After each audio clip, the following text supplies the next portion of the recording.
In this lesson, let's take a closer look at our header and footer section of our web page.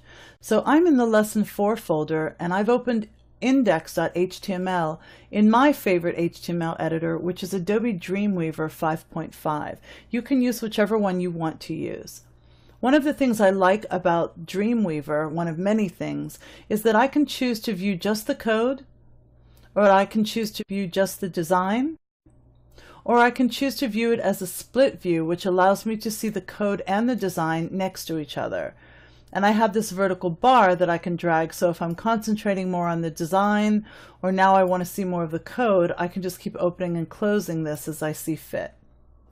So just to review, at the top of our web page is the header section. In this particular case, it's got a simple nav bar, it has a graphic, it has a headline, and then it has a tagline underneath it, something like a subhead.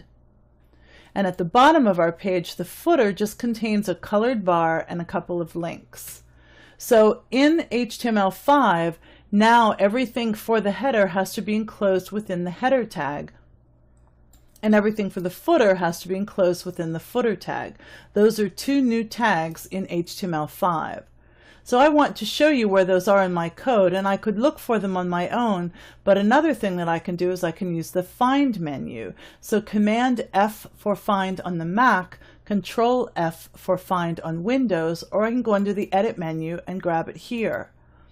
You want to make sure that this is set to source code, and one easy way to do that is to just simply make sure you're clicked in your source code. So when I go here to Find and Replace, it comes up with source code. I'm just going to simply type the word header and go to Find Next, and it finds the header tag for me in my code. So I can close this window. So here's my header tag, and all of the information that is required for the header is listed in here. For example, I have my list, which is my nav bar. I also have a graphic in here. I have a headline, and here is my end header tag as well. So this is what is new in HTML5, is that all of this information is contained within a tag called header. And I can find the same thing at the bottom of my page. Here's my footer.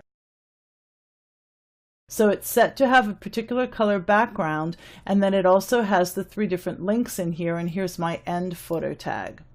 So when you're working with headers and footers in HTML5, that information is contained within the 2 new tags that we have to work with, the header tag and the footer tag.